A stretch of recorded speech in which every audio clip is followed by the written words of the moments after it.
Hello there and welcome to our latest gameplay video. I'm Rich Walker and with me today is Dean Abdu. Hello Dean. Hello everybody. This, Dean, is Strange Brigade. Yay. The latest game from Rebellion of Sniper Elite fame. It's a 4-player co-op affair. I played it in 2-player co-op with Josh from Video Gamer, but this first bit is me playing solo, just so you know. Just getting kind of to grips with the controls. What do you know about Strange Brigade so far, Dean? I know that it's set in the 1930s and it's got monsters of all sorts. Other than that, not much. Okay, right. So, what you might not know is it's got a narration throughout it, which is fun. So it's telling me like the bridge is out here, I've got to find a different route. But he's kind of a humorous kind of 1930s style kind of radio presenter with that kind of sort of posh English kind of accent. Ah, okay. So yeah, that's quite humorous. That's quite enjoyable. The action comes thick and fast as well, Dean. Oh. I think it's probably going to be better played in co-op, obviously, like most things tend to be. It's better when you've got a group with you, right? Yeah, definitely. I had a lot more fun playing with Josh in 2-player, but I also had fun playing alone, to be honest. Okay. So this is all you playing solo on the single player campaign. Cool. Yeah, so, you know, it's solid. It's, you know, the mummy blasting is enjoyable. These blue orbs you collect, by the way, they feed into your amulet. So you see that gauge in the centre. That gradually fills up. What I found out later is you can shoot these moggies as well as little collectibles. I took way too long to line that up. Those red things are health potions. You need to keep stock of those. But yeah, back to what I was saying about the amulet. You fill it up. You can draw in the little blue orbs, collect them with your amulet like that. And once it's full, you can execute like a sort of crowd clearing, crowd control special kind of attack. And each character has a different one. There are 4 characters to choose from. This is Gracie Braithwaite, I think I'm playing as now. Right. She's kind of a northern lass, so they're all quite vocal. So she's like bloody hell and stuff like that. So that's fun as well. Okay. It's very British. I mean, you know, Rebellion, obviously a UK developer. They've totally leveraged their Britishness in this game. So it's kind of got that rip-roaring kind of daring-do kind of adventure style about it, kind of like a sort of Sunday matinee movie or something. But there are puzzles as well. You saw maybe those like blue little kind of orbs that were set in parts of the scenery. You shoot those and you get access to different areas. Okay. Actually, I think I might go back and do that in a bit. You'll probably see that. But see, my amulet's charged now, so I can use that. Also, you can pay gold in exchange for these special kind of one-time use power weapons. Right. So these have, like, this will have a full clip, but once it's expended, that's it, it's gone. You have to get another one. So this is the puzzle I was talking about earlier. It's very simple. You just shoot the things, and then it unlocks the door. Yeah. Okay. But there are more advanced puzzles later on. You can actually see one of them here somewhere. I attempted it, and I screwed it up. There are special kind of puzzle doors. You've got to shoot the runes in the correct order, and the door opens, but you can't sort of randomly do it. There's a proper solution. So yeah, here we go. Scorpions. These are quite nasty customers. They don't look fun.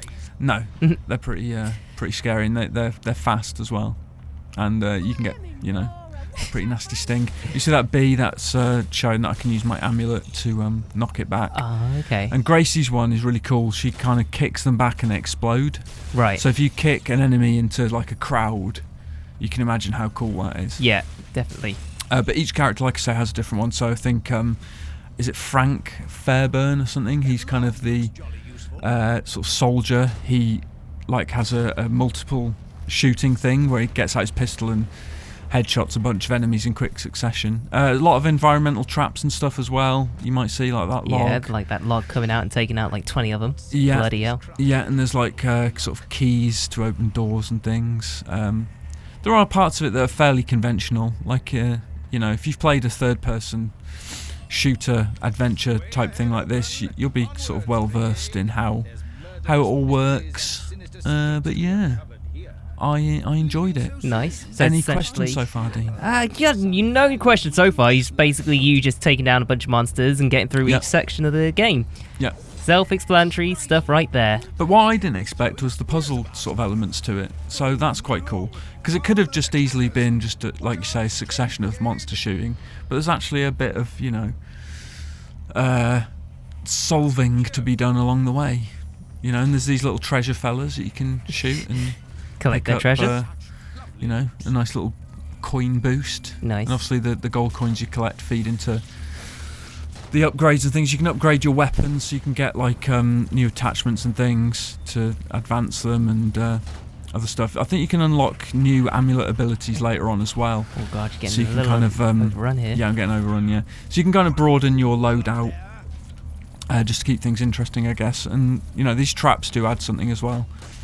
So is that another trap over there with that orb? Yeah, so if you shoot the orb, it like spins like spinning blades like pop out of it. Like I don't know why I didn't try and Got do it. that here. It would have made perfect sense at this juncture. I was going to say, the scorpions all perfectly lined up. Yeah, and all the explosives are highlighted in red. It's like it's very unpretentious, this game. It's unapologetically like all about shooting stuff to make it go boom.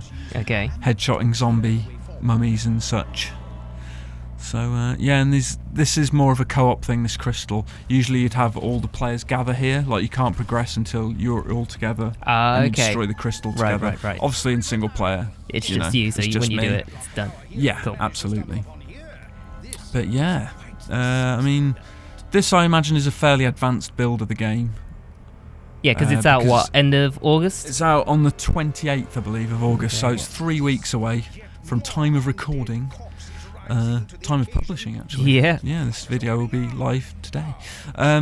There's different classes of mummy and stuff to deal with as well. So this is armoured, so it takes a few more hits to take down. You've got your grenades. This is sticky grenade. They have a cooldown, so you don't have a specific number of those. You've got to kind of be sensible with them. You can't just spam them. So now that grenade's not going to cool down for another, few seconds. So I didn't really need to use it. I should have picked my time. But look, here's another trap. This was cool. So swinging axes. Oh, nice. Very nice. Dispatch enemies that way. I really enjoyed that, actually. I like the traps. They're cool.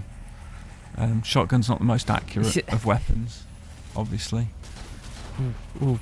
Hey, I'm that happy. Yeah, man, if you've played any like Rebellion game in the past, like, I don't know, Rogue Trooper or Sniper Elite, like I say, you're going to enjoy this, I think.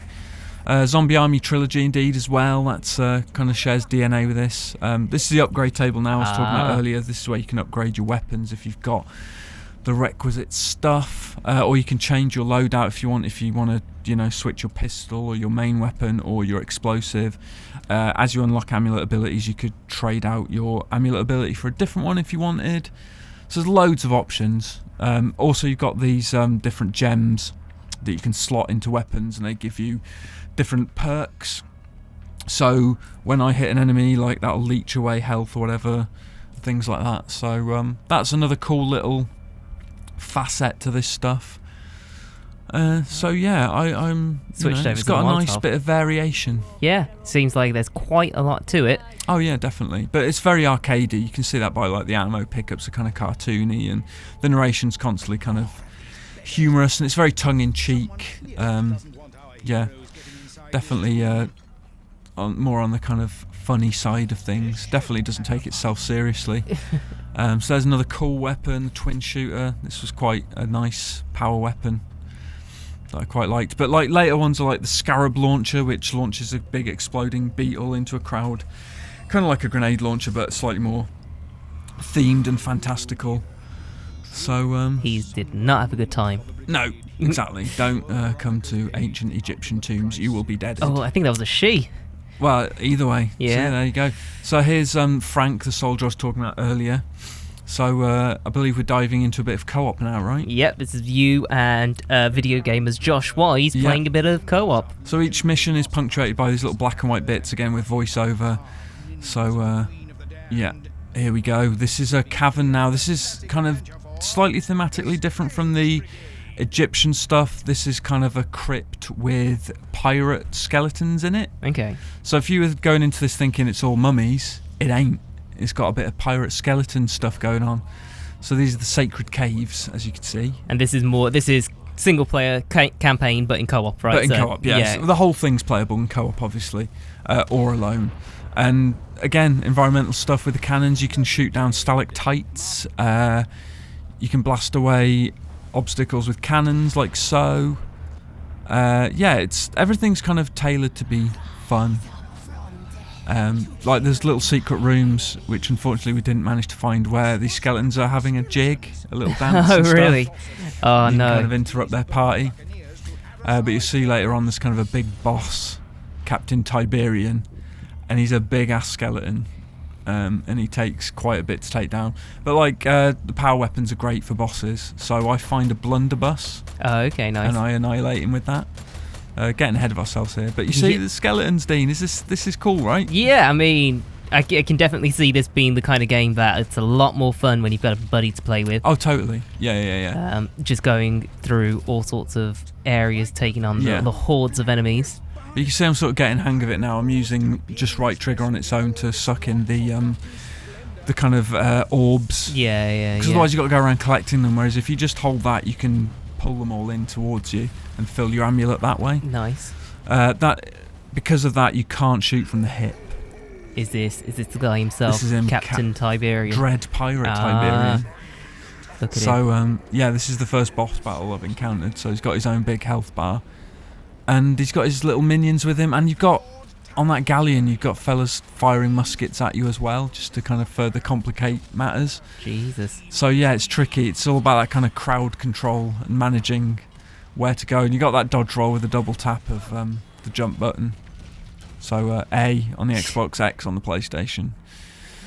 But it gets tricky. The secret is not to get overrun, Dean, and not to panic. And you haven't got an overrun so far. You're doing a good job running away. My health, Dean. My health is rinsed. Your health's so not doing too good. It'll recharge up to that kind of little red sector, but you need to find a potion to top it up properly. I mean, I was very close to dying here. You can revive a comrade if they're downed. Okay. But if you're in single player, it's over, kind of thing. Yeah. When you're dead, you're dead. Yeah. In like Horde mode, which we're going to do a video for as well, I believe, you come back in little tombs. So you have to release them from the tomb, from the sarcophagus. This is you with your blunderbuss now, though, taking him down. Yeah, exactly. Look at it. Look at it. Done. That He's blunderbuss done. is mighty. So yeah, rinsed him with that. We can progress. Nice. So yeah, that's a good bit of boss battle, and it's basically that rinse and repeat throughout each level you guys progress yeah. to. I mean, that is the one kind of slight misgiving I have about this, is that it might get a little bit repetitive, especially if you're playing alone. I mean, the action is solid. Here's one of those door puzzles I was talking about earlier. Yeah. So the solution is through the window. And you figured out the sequence. So you had to shoot that one twice, then that one. Okay, got you. And you get like extra loot and cool stuff. Nice. So there you go. Yeah, and loads of gold to spend on stuff. Bob Schrunkle, you're done. I see you shot a couple of vases or vases here. I just wanted to see if there's anything in the pots, and there wasn't. So, but there you go. That was Strange Brigade. That is out on 28th of August for Xbox One, PlayStation 4, and PC. Yay! Thanks for watching. Don't forget to comment, like, and subscribe, and we'll see you next time. Bye. Bye.